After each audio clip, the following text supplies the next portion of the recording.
This is how much chicken oil I got from one chicken, and it works out to be about 2% of its total weight. And as a bonus snack, we get this crispy chicken skin. Yummy! The amount of fresh skin I got is about 200 grams from one chicken. In my continued quest to make the best homemade chicken rice from scratch, my next objective is to find out how to make chicken oil, a flavorful must-have oil for the rice of a chicken rice to taste chickeny. When I look up how to make chicken oil, I mostly got results of a Filipino style, but I will be exploring how to make just pure chicken oil with no added flavorings. And I'll also be covering questions like how to get chicken skin in the first place, why not just use the fat by skimming it off a stalk, and how much oil should be used in chicken rice so that it's not too oily but tasty. There are two methods of getting fresh chicken skin. You can either find them frozen or at specialty stores. The easy one is to buy a few packets of chicken legs and just rip off the skin by running your fingers underneath the skin and pulling the skin away from the flesh. I get about 154 grams of skin from 8 legs weighing about 1.8 kg. The second, more adventurous method is to de-skin a whole chicken. First, wash the chicken so you don't have to wash the skin again later on.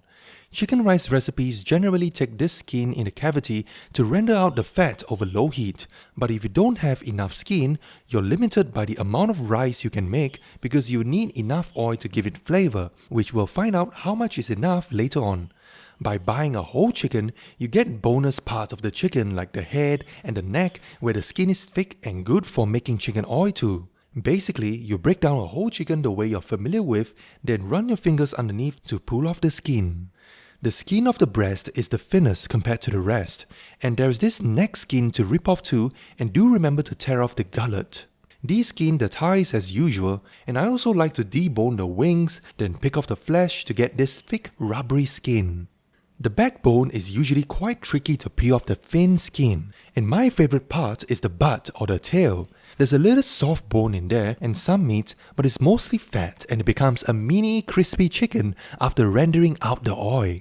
I got about 200 grams of skin. We're not going to waste any of the meat and bones of course, and they go into a marinade for stir fry and stock. Put the skin into a cold pan and turn up the heat on low. At first, it looks like nothing's happening, but after a few minutes, I start smelling something fragrant, like fried chicken.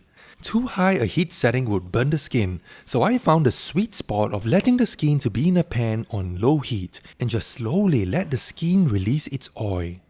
Then we'll start seeing small bubbles around the skin and some oil released in the pan. Don't worry about it sticking to the pan because when it's done, it will be easier to scrape it off.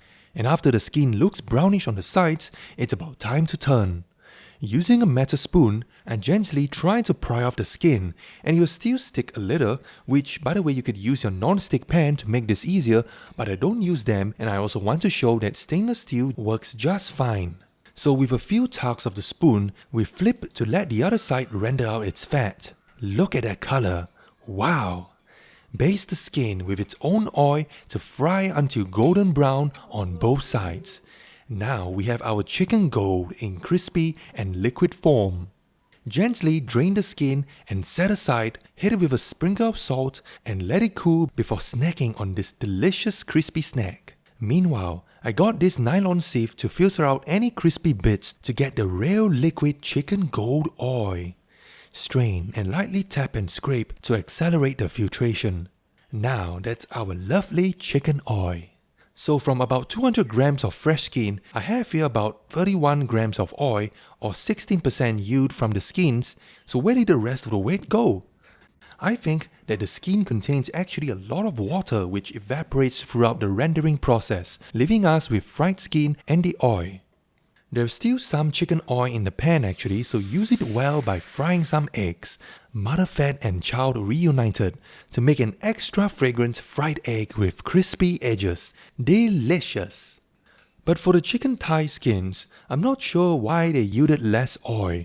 I initially thought that it would be about the same, but it turns out that the other parts of the skin give more fat than the thigh skin, so it's better to buy a whole chicken to get these fattier skins to make chicken oil. Fry up some eggs again, and this time it turned out better with a hotter pan, and she said it's a little nicer than the regular fried eggs because of some extra chicken fragrance. I used to wonder, Why not just throw the skin into a stock and let the slow boiling process render the fat out, then chew the stock and scrape off the fat?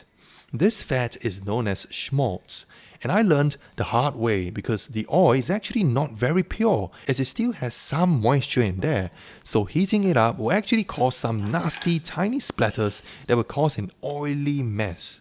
The skin render method, however, use a more pure oil without any moisture, so it won't splatter when you heat it up, just like regular oil. Now that we have our chicken oil, how much of it should we use for our chicken rice?